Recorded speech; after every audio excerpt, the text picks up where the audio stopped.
அண்ணாமலை அவரது இயக்கத்துல சேர்ந்திருக்கிறாங்க. அடுத்த முதலமைச்சர் அவர்தான். திருச்சி சூர்யா என்பவர் பேசின பேச்சு வக்கிரமான கேவலமான பேச்சு. அண்ணாமலை என்ற நபர் அந்த தலைவராக இருக்கும் பொழுது முக்கியமான பொறுப்பில் இருந்த எனக்கு எத்தகைய ஹராஸ்மெண்ட் ஒரு ரூம்குள்ள நடந்துச்சு. மற்ற நிர்வாகிகளை அவர் எப்படி தண்டிப்பார்? ஒண்ணு கடிக்க வச்சிருவேன். ஆமா மேடம், பேர் தலைவரா, அவர் பேர் சைக்கோ மேடம். தலைவரா ஏத்துக்கிட்டு அவருக்கான ஒரு இடம் கொடுத்தீங்க அப்படின்னு வச்சீங்கன்னா இங்க நிறைய பான் வீடியோஸ் தான் மேடம் வரும், தலைவர்களோட வாழ்க்கைன்னு சொல்லிட்டு. முதலமைச்சர் பேசலாம்னு சொல்றீங்க, அவங்க கேட்கறதுலயும் நியாயம் இருக்கு. எந்திரிச்சு பேசும்போது குடுகுடுன்னு எல்லாம் ஓடுனீங்க அப்படின்னா அப்பட்டமா நீங்க பயந்தடிச்சு ஓடிட்டீங்கன்னு தானே தெரியுது. நேத்து அங்க அடி வாங்கினது பலருக்கு சந்தோஷமா தான் இருக்கு. பத்தியாடே எங்களை எல்லாம் அடிச்சேல, இப்ப போய் அந்த பசங்கள்ட்ட அடி வாங்கிட்டு வரீங்களேடா, சின்ன பசங்கள்ட்ட அடி வாங்கிட்டு வரீங்களாடான்ற மாதிரியும் இருக்குது. அது எல்லாத்தையும் எடுத்தவொடனே ஊன்னு சண்டை போடுறது, இந்த கெட்ட வார்த்தைகள் பேசி விமர்சிக்கிறது, அதெல்லாம் டக்குன்னு வராது. ஆனா திமுகல எடுத்தவோட எடுப்புலயே தான். ஏடிஎம்கேல அம்மா இருக்கிற காலத்துல, புரட்சி தலைவர் காலத்துல, எடப்பாடியார் காலத்துல எல்லாருமே யாருக்குனாலும் சீட் கொடுப்பாங்க மேடம். அதனால நிறைய எக்ஸ்எம்எல்ஏ எக்ஸ்எம்பி யாரோ. ஆனா இன்னைக்கு அந்த எக்ஸ்எம்எல்ஏன்னு சொல்லக்கூடிய ஒருத்தர் கட்சியில இருக்காரான்னு கூட நமக்கு தெரியல. ஆனா அவர் எம்எல்ஏவா இருந்திருக்காரு. அப்படியே ஒரு வயசான ஒருத்தர் போய் அங்க நிக்கிறாரு. நின்னுட்டு சால்வை போடணுமா வேண்டாம், இவர் எந்த எம்எல்ஏ அப்படின்னு நம்மளே யோசிக்கிறோம். அப்ப நமக்கும் பின்னாடி இருக்கக்கூடிய இளைஞர் பட்டாளம் இவரை என்ன ரெகக்னைஸ் பண்ணுவாங்கன்னு நினைக்கிறாங்க? இவங்களை கொண்டு அந்த சட்டமன்றத்திற்கு எம்எல்ஏவாவோ எம்பியாவோ ஆக்கிட்டு தான் மறுவேலைன்றது அவங்களோட எண்ணமா இருக்குமா? சொல்ல அந்த மாதிரி நம்பி போனவங்க தான் இப்படி என்னை ஆக்கிடுவாங்க, என்னோட எக்ஸ்பீரியன்ஸ்களை மதிச்சிடுவாங்க, ஏன்னா அங்க இருக்கிறவங்க எல்லாம் சின்ன பசங்க, அதனால நமக்கு கொடுத்துருவாங்கன்னு போனாங்கல்ல. இப்ப அவங்க எல்லாரும் தான் என்ன பண்றதுன்னு தெரியாம ரொம்ப முழி பிதுங்கி போய் சுத்திட்டு இருக்காங்க. சில பேர் அப்படியே சைலண்டா இருந்துட்டு அரசியலை விட்டே ஒதுங்கிடலாங்கிற நிலைப்பாட்டுக்கும் வராங்க. இதுல இருந்து என்ன தெரியுதுன்னா, அவசரப்பட்டு எடுக்கின்ற முடிவு, அது சொந்த வாழ்க்கையா இருந்தாலும் சரி, அரசியல் வாழ்க்கையா இருந்தாலும் சரி, அவசரப்பட்டு ஒரு பெரிய மேல் தோற்றத்தை பார்த்து, வெளி தோற்றத்தை பார்த்துட்டு முடிவு பண்றது, ஒரு முடிவை எடுக்கிறது அப்படிங்கிறது தவறாதான் போயிருக்கும். இப்ப நம்ம போகாம இங்க இருந்து அங்க, அது அதிமுகல இருந்தோ இல்ல திமுகல இருந்தோ இல்ல காங்கிரஸ்ல இருந்தோ ஈவன் பாஜகல இருந்தோ அங்க இருந்து யாரும் அவசரப்பட்டு போகாதவங்க எல்லாத்துக்கும் இந்த கட்சி அவங்களுக்கு என்ன ஒரு மதிப்பு அளிக்க போகுது அப்படிங்கிறதையும் பார்ப்பாங்க எல்லாருமே. இப்போ ஒரு வாய்ப்பு கிடைத்து போகாம இருக்கிறதுங்கிறது வேற, வாய்ப்பு கிடைக்குங்கிற நம்பிக்கையோடு போனவங்கன்றது வேற. ஆனா எந்த பாசிபிலிட்டியும் எவ்வளோ இக்கட்டான ஒரு சூழல்லையும் நான் நம்பின கொள்கையோட, நான் நம்பின ஒரு சித்தாந்தத்தோட, இல்ல நான் நம்பின தலைவரோட நான் உட்கார்ந்துருக்கேன் அப்படின்னு சொல்றவங்களுக்கான, நின்னவங்களுக்கான அந்த காலகட்டத்தில், அந்த துயரமான ஒரு இக்கட்டான காலகட்டத்தில் கட்சியோடும் தலைவரோடும், அது எந்த பார்ட்டியா இருந்தாலும் நின்னவர்களுக்கான மதிப்பை ஒவ்வொரு கட்சியுமே கொடுக்கணும் அப்படிங்கிறது தான் எனக்கெல்லாம் அந்த ஒரு ஆதங்கம் இருக்குது. எல்லா பார்ட்டியிலயுமே ரொம்ப சின்சியரா. இன்னைக்கு நீங்க திமுக பாத்தீங்கன்னா, திமுகல உதயநிதி அவர்களை விட திறமையான ஒரு ஆளுன்னு சொல்லிட்டு ஒரு 4-5 லிஸ்டா போடுறாங்க. நிறைய பேர் இருக்காங்க. அவங்களுக்கு இந்த எதிர்கட்சி தலைவர் பதவியை கொடுத்திருந்தா அவங்க நேத்து சிச்சுவேஷனை ரொம்ப நல்லா ஹேண்டில் பண்ணிருப்பாங்க அப்படின்ட்டு அதே ஒரு அசிங்கப்பட்ட மாதிரி ஒரு நிலைமை உருவாக்கி இருக்காங்க. அதாவது அவங்க ஒரு விஷயத்த அப்பதான் எந்திரிச்சு முதலமைச்சர் பேசலாம்னு சொல்றீங்க, அவங்க கேட்கறதுலயும் நியாயம் இருக்கு. எந்திரிச்சு பேசும்போது குடுகுடுன்னு எல்லாம் ஓடுனீங்க அப்படின்னா அதுல அப்பட்டமா நீங்க பயந்தடிச்சு ஓடிட்டீங்கன்னு தானே தெரியுது. ஆமா, அது ஏன் அப்படின்னீங்கன்னா, இப்போ முதல்வர் இதுதான் ஃபர்ஸ்ட் டைம் முதல்வர், அவருக்கு அரசியல் பத்தின பெரிய ஒரு என்ன சொல்றது ஆழமான வெறும் எக்ஸ்பீரியன்ஸ் மட்டும் இல்ல மேடம், சட்டமன்றம் எப்படி எதிர்கொள்றதுங்கிறதே அவருக்கு தெரியாது. அவரு சினிமா வசனங்கள் மாதிரி சட்டமன்றத்துக்குள்ள பேசிட்டு இருக்காரு. அப்போ அவர் ஒரு சினிமாக்காரராவே இருக்காரு, சினிமாவாவே அங்க பேசுறாரு. உதயநிதி அவர்களும் ஒரு சினிமாக்காரர் தான், அவர் மட்டும் எங்க இருந்து வெளியே வந்தாரு, அவரும் சினிமால தான் வராரு. அப்ப அவருக்கும் ஆன் த ஸ்பாட் அவரோட ப்ரொடியூசர். ஆமா, விஜய்க்கு ப்ரொடியூசராகவும் இருந்திருக்காரு, டிஸ்ட்ரிபியூட்டராகவும் இருந்திருக்காரு. அப்ப அதுக்கு நம்ம எப்படி பேசுறதுன்றது இவருக்கும் தெரியல. அதனாலதான் என்ன பண்றாரு, வீட்டுக்கு போயிட்டு பதில் சொல்றாரு. அப்ப அந்த இடத்துல ஒரு எக்ஸ்பீரியன்ஸ்ட் ஆள். ஏன்னா நம்ம விஜய் மட்டுமே அரசியல் முன் அனுபவம் இல்லாதவர்னு சொல்ல முடியாது. என்ன மேடம் பண்றது, அங்க பாவம் தலைவரும் தோத்துட்டாரு, பொதுச் செயலாளராவது அங்க இருந்து ஹேண்டில் பண்ணிருப்பாரு, அவரும் இல்ல மேடம். அதுக்குதான் நான் சொல்ல வரேன், இது நம்ம பாவம் அவங்கள அவங்க மேல பரிதாபப்படக்கூடாதுன்னு நான் சொல்றேன். இது என்னன்னா, நான் பரிதாபப்படல, பரிதல் அவங்க மேல ஒரு அக்கறைன்னு கூட நீங்க வச்சுக்கோங்க. சத்தியமா இல்ல மேடம். சத்தியமா இல்ல. தாவேக்கா வந்து எந்த அளவுக்கு நம்ம வந்து அவங்களுடைய இதை விமர்சனம் பண்றோமோ அதிலிருந்து 15 மடங்கு இல்ல 20 மடங்குக்கு மேலாக அவர்களுடைய செயல்பாடுகளில் நமக்கு விமர்சனம் இருக்கு. இப்ப இன்னைக்கு ஓடுறீங்களே, கடந்த அப்படியே ஒரு 4-5 மாசத்துக்கு முன்னாடி நீங்க முதல்வர் இருக்கையில் இருக்கிறீங்க, எதிர்கட்சியில் இருக்கக்கூடிய எடப்பாடியாரை எப்படி ட்ரீட் பண்ணீங்க, எதிர்கட்சியில் இருக்கக்கூடிய சட்டமன்ற உறுப்பினர்கள் எப்படி ட்ரீட் பண்ணீங்க, அப்படியே ரிவர்ட் ஆகுதுங்க. அது இன்னைக்கு இல்ல, திமுக என்னைக்கு வந்து புரட்சி தலைவர் எம்ஜிஆர் வந்தாரோ அன்னையில இருந்து அம்மா ஆட்சி காலத்திலையும் சரி, அதன் பிறகு எடப்பாடியார் அவருடைய ஆட்சி காலத்திலையும் சரி, அவர்கள் எதிர்கட்சியாக இருக்கும்போது ஆடுகின்ற ஆட்டம் இருக்குல்ல, அது வேற. அந்த கேரளாவோட மோகினி ஆட்டம் இருக்குல்ல, அந்த மாதிரி தக்க தக்க தக்க தக்க தக்க தக்கன்னு ஆடுவாங்க. ஆனா ஆளுங்கட்சியா இருக்கும் போது ஒரு ஆட்டம் ஆடுவாங்க, அது பேயாட்டம். இது மோகினி ஆட்டம், அது பேயாட்டம். இந்த 2 ஆட்டத்தையும் ஆட்டிட்டு இப்ப என்ன பண்றாங்கன்னா, ஒரு பக்கம் இத சொன்னா நீங்களா வன்மவாதின்னு வேற சொல்லுவாங்க யாராவது பார்த்தா. இவங்க வந்து நேத்து அங்க அடி வாங்கினது பலருக்கு சந்தோஷமா தான் இருக்கு. பத்தியாடே எங்களை எல்லாம் அடிச்சேல, இப்ப போய் அந்த பசங்கள்ட்ட அடி வாங்கிட்டு வரீங்களேடா, சின்ன பசங்கள்ட்ட அடி வாங்கிட்டு வரீங்களாடான்ற மாதிரியும் இருக்குது. அது ஏன் அந்த இடத்துல நான் என்ன சொல்றேன்னா, நீங்க சின்ன பசங்கள்ட்ட அடி வாங்குற மாதிரியான ஒரு சூழல் வந்திருக்கு இல்லையா, அப்ப அதை ஃபேஸ் பண்றதுக்கு உங்க பார்ட்டிலேயே ஒரு எதிர்கட்சி தலைவரா ஒரு எபிலிட்டியோட வேலை செய்யறவங்க, திங்க் பண்றவங்க, இமீடியட்டா அரசாங்கத்தை கமெண்ட் பண்ணக்கூடிய ஒரு கெப்பாசிட்டி இருக்கிறவங்க எதிர்கட்சி தலைவராக இருந்தா தான் திமுக இந்த 5 வருஷமுமே அங்க சஸ்டெயின் பண்ண முடியும். இல்லைன்னா அவங்க உங்களை அடிப்பாங்க, உங்களை விட அதிகமா அடிப்பாங்க. நீங்க எங்களை எல்லாம் எவ்வளவு அடிச்சீங்க, அதிமுக எவ்வளவு அடிச்சீங்க, அதை விட 100 மடங்கு அவன் அடிக்க போறான். அதிமுக அம்மா வளர்த்த கட்சி மேடம். ஒரு அம்மா பிள்ளைங்களை எப்படி வளர்ப்பாங்களோ அது மாதிரி அவங்கள வளர்த்து வச்சுட்டாங்க. எதுக்கு பயப்படணும், எதுக்கு கூச்சப்படணும், அச்சப்படணும், அவங்களோட குவாலிட்டி கேரக்டர்ஸே வந்து அம்மா ஒரு மாதிரி டிஃபைன் பண்ணி மாத்தி வச்சிருக்காங்க. அந்த குவாலிட்டி வந்து மற்ற கட்சிகள்ல இருக்கவே இருக்காது. இது திமுகல நீங்க அது சொல்ற ஒரு பாயிண்ட் வந்து ரொம்ப முக்கியம். அதிமுகல வந்து ஒரு விஷயத்த எல்லாருமே கிரவுண்ட் லெவல்ல இருக்கின்ற தொண்டர்கள்ல இருந்து தலைவர்கள் வரைக்கும் அதை வந்து ஒரு பக்குவத்தோட எதிர்கொள்வாங்க. எல்லாத்தையும் எடுத்த உடனே ஊன்னு சண்டை போடுறது, இந்த கெட்ட வார்த்தைகள் பேத்தி விமர்சிக்கிறது, அதெல்லாம் டக்குன்னு வராது. ஆனா திமுகல வந்து எடுப்புலயே தான் தொண்டர்களும் ஆணவத்தோட தான் பேசுவாங்க, தலைவர்களும் ஆணவத்தோட தான் பேசுவாங்க. இப்ப அந்த அணுகுமுறையை மாத்திக்கல அப்படின்னு சொன்னீங்கன்னா, இது திமுகவுக்கு ஆபத்துங்கிறதுக்காக நம்ம இதை சொல்லல. அது ஒட்டுமொத்த தமிழ்நாட்டு அரசியலையுமே கலவரப்படுத்திடும். அதனாலதான் என்னன்னா, அவங்க வந்து அவங்க அப்பா எங்கன்னு குட்டி கதை சொன்னா, நீ அங்க ஸ்பாட்ல சொல்லாம வீட்டுல போய் இதுக்கு ஆன்சர் பண்றேல, அப்ப இதுதான் ஃபர்ஸ்ட் நடக்கிறது இல்லையா.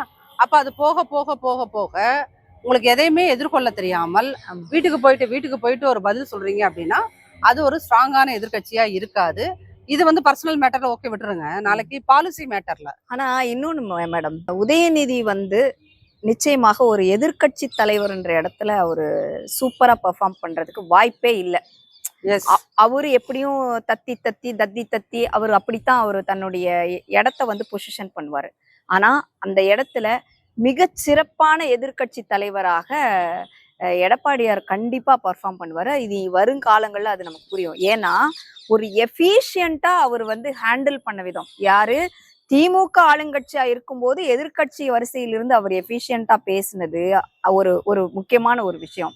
இன்னொன்னு, அவரும் ஒரு முதலமைச்சராக இருந்து அந்த அரங்கை வந்து நடத்தி இருக்கிறார். அப்படிங்கும்போது ஒரு நீங்க சொன்னீங்கல்ல, இன்னொரு ஒரு சீனியர் வேற ஒருத்தர் யாரோ இல்ல, அந்த இடத்த டெஃபினட்டா அதிமுக ரீப்ளேஸ் பண்ணும் அப்படின்ற மாதிரி நான் நினைக்கிறேன். ஒரு நல்ல எதிர்கட்சியாக வருங்காலங்கள்ல நிச்சயமா அவங்க பெர்ஃபார்ம் பண்றதுக்கு வாய்ப்பு இருக்கும் அப்படின்னு நான் நம்புறேன். மிக நிச்சயமா நீங்க சொன்ன அந்த பாயிண்டோட நானும் 100% ஒத்துக்கிறேன். அதுல வந்து என்ன அப்படின்னீங்கன்னா, எக்ஸ்பீரியன்ஸ்டு பீப்புள் அவங்க வந்து அவங்களால டு த பெஸ்ட் அவங்களால டெலிவர் பண்ண முடியும் அப்படிங்கிறதும், எதை பேசணும் எதை பேசக்கூடாது. இப்ப இவரு விஜய் பேசிட்டு சொன்னார் இல்லையா, அப்பா தேடின கதையா இருக்கட்டும், கை இப்படிங்கிறதா இருக்கட்டும், நான் ஆக்ஷன் பண்ணிக்கவான்னு கேக்குறது, இது அவரு சொல்லுவாரா? சொல்லுங்க. அந்த பக்குவப்பட்ட தலைமை, பக்குவப்பட்டவராக இருக்கக்கூடிய அவர் இது மாதிரி எல்லாம் பண்ணிருக்கவே மாட்டாரு லைஃப்ல, இனியும் பண்ண போறது கிடையாது. சரியா? அதனால ஒரு எஃபிஷியண்டா ஹேண்டில் பண்ணக்கூடிய ஒரு இடத்த வந்து மிகச் சரியான ஒரு தருணமாக அதிமுகவுக்கு இருக்கு. அதை வந்து அதிமுகவும் பயன்படுத்தி கொள்ளணும். சரிங்களா? அதிமுக பயன்படுத்தி கொள்ளணும். அப்படின்னா நிச்சயமா திமுக வந்து காணாமல் போறதுக்கான வாய்ப்பு எதிர்காலத்துல இருக்கு இல்லையா? ஆல்ரெடி அவங்க காணாம தான் மேடம் போயிட்டாங்க. பாவம் கூட இருந்த எல்லாருமே பிச்சுட்டு போன உடனே இன்னைக்கு உண்மையிலுமே ஒரு அனாதரவான நிலைமையில தான் திமுக இருக்கிறார்கள். ஸோ அந்த இடத்துல தான் நம்ம இந்த யோசனையை சொல்றோம். இன்னும் கூட எஃபிஷியண்டா இருக்கிற ஒருத்தரை நீங்க வந்து எதிர்க்கட்சி தலைவரா போடலாம் அப்படின்னு.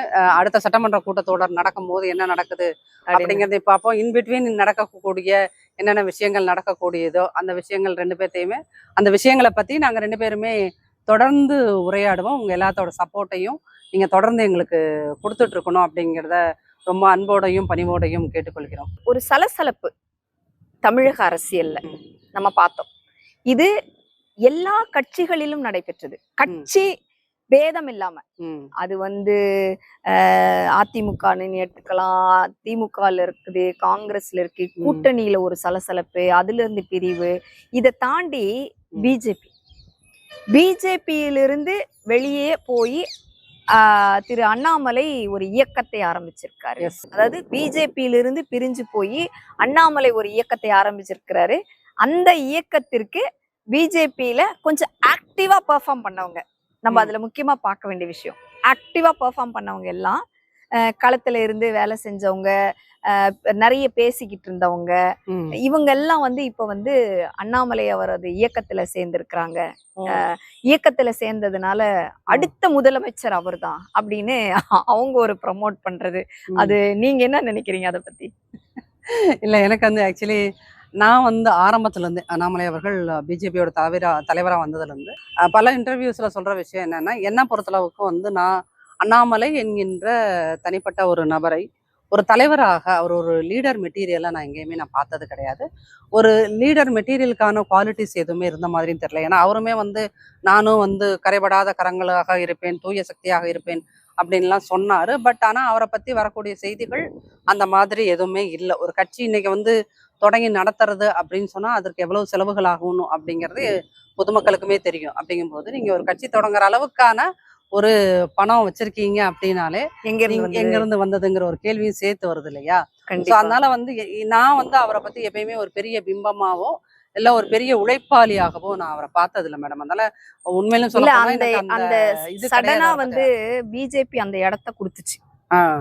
ஒரு நேஷனல் பார்ட்டியா அவங்க வந்து ஒரு டக்குன்னு அந்த பிளேஸ கொடுத்த உடனே அவர் வந்து தான் ஒரு மிகப்பெரிய ஆளுமையாக தன்னை வந்து இது பண்ணாரு, கட்சி வளர்ச்சியில் பங்கு கொண்டார் அப்படின்னு சொல்றாங்க. அது இருக்கலாம், இல்லாம இருக்கலாம். ஆனால் அவருடைய அதிகப்படியான ஆணவத்தின் காரணமாக அதிமுக தலைவர்களை அவரை வந்து விமர்சனம் வச்ச விதம், பேசிய விதம், இது வந்து ஒரு மிகப்பெரிய அதிருப்தியை வந்து அப்ப ஏற்படுத்துச்சு. ஏன்னா கூட்டணியில இருந்து வெளியில வர்றதுக்கு ஒரு காரணமா இருந்தது அதிமுக பிஜேபியோட. மறுபடி வந்து அவர் இல்லாத ஒரு பிஜேபியில் தான் அதிமுக இருக்கும் என்ற ஒரு நிலைமை, அது டைரக்டா சொல்லப்படவில்லை என்றாலும் அப்படியான ஒரு சூழல் கிரியேட் ஆகி அதுக்கப்புறம் தான் இந்த அலையன்ஸ் எல்லாம் வந்துச்சு. ஆமா, இப்ப இப்படிப்பட்ட சூழ்நிலையில அவர் வந்து ஒரு முதலமைச்சர் மெட்டீரியலா அப்படின்னு சொல்லி நம்ம வந்து யோசிக்கணும். என்ன பொறுத்த வரைக்கும் என்னுடைய கருத்து நீங்க கேட்டீங்கன்னா, அவர் ஒரு நல்ல போலீஸ் ஆபீசரா இருப்பாருன்னு நான் நினைக்கிறேன். எப்படி நம்ம திரு விஜய்க்கு வந்து ஒரு கர்நாடகால போய் கேட்டதான் தெரியும். இல்ல மேடம், ஒரு போலீஸ் ஆபீசருக்கான சில தகுதிகள் இருக்குல்ல, அவங்க எப்படி நடந்துப்பாங்க, ஒரு கம்பீரமா இருந்துக்கிறதா இருக்கலாம், இல்ல பனிஷ் பண்ற விதமா இருக்கலாம், தவறு செய்தவர்களை குற்றவாளிகளை தண்டிக்கிற விதமா இருக்கலாம். சொன்னது இன்னொரு ஞாபகம் வருது. அந்த கட்சியில் இருக்கக்கூடிய திருமதி டெய்சி அவர்களுடைய பேட்டி ஒண்ணு சமீபத்துல பார்த்தேன். ஒரு பெண், ஒரு சிறுபான்மை அணியினுடைய தலைவராக இருந்த டெய்சி என்பவர் வந்து அங்க இருந்த திருச்சி சூர்யா என்பவர் பேசின பேச்சு வக்கிரமான கேவலமான பேச்சு. ஒரு பெண்ணை இதுக்கு மேல பேச முடியாது.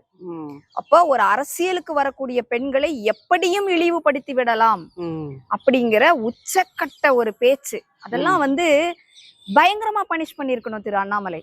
ஆனா அவரை உள்ள வச்சுக்கிட்டு அவர் வந்து அப்ப அதுல வந்து அவர் எப்படிப்பட்ட நேர்மையானவர் அப்படிங்கறதுதான் நம்ம யோசிச்சு பார்க்கணும். இன்னைக்கு அதே டெய்சி வந்து இப்போ ஒரு பேட்டி கொடுத்திருக்காங்க ஒரு சேனலுக்கு, யூடியூப் சேனல் கொடுத்த பேட்டியை பார்த்தா, அந்த அண்ணாமலை என்ற நபர் அந்த தலைவராக இருக்கும் பொழுது அவர் எவ்வளவு தூரத்துக்கு ஹராஸ் பண்ணாரு, ஒரு பெண்ணா இருந்த ஒரு கட்சியினுடைய ஒரு முக்கியமான பொறுப்புல இருந்த எனக்கு எத்தகைய ஹராஸ்மெண்ட் ஒரு ரூம்குள்ள நடந்துச்சு அப்படின்னு அது அவங்க பேசுனது. இதெல்லாம் யாரும் பார்க்கலன்னா போய் பாருங்க அந்த வீடியோ எல்லாம். அவங்க பேசுறாங்க. அதுக்கப்புறம் வந்து மற்ற நிர்வாகிகளை அவர் எப்படி தண்டிப்பார். ஏதோ ஒண்ணு கடிக்க வச்சிருவேன். ஆமா மேடம், அவங்க சொல்றாங்க இந்த மாதிரி. யாரு இந்த லாஸ்டா யாரு வந்து ஒண்ணு கடிச்சாங்க இங்க அப்படின்ற அளவுக்கு, அந்த அளவுக்கு அவங்க பேசுறாங்க. அவங்க சொல்றாங்க இப்படி எல்லாம் பண்ணி நான் அவர் பேரு தலைவரா, அவர் பேரு சைக்கோ மேடம். அதுதான் சொல்றேன். இல்ல மேடம், இதெல்லாம் ஆளுமை நீங்க எப்படி சொல்வீங்க? அதனாலதான் நான் அதை பத்தி பேசுறேன். ஏன்னா சில பேருக்கு வந்து இவர் ஒரு ஆளுமைன்னு சொல்லிட்டு இன்னைக்கு கொண்டாடுபவர்கள் இருக்கிறார்கள். அவர்கிட்ட சில பேர் போகிறாங்க.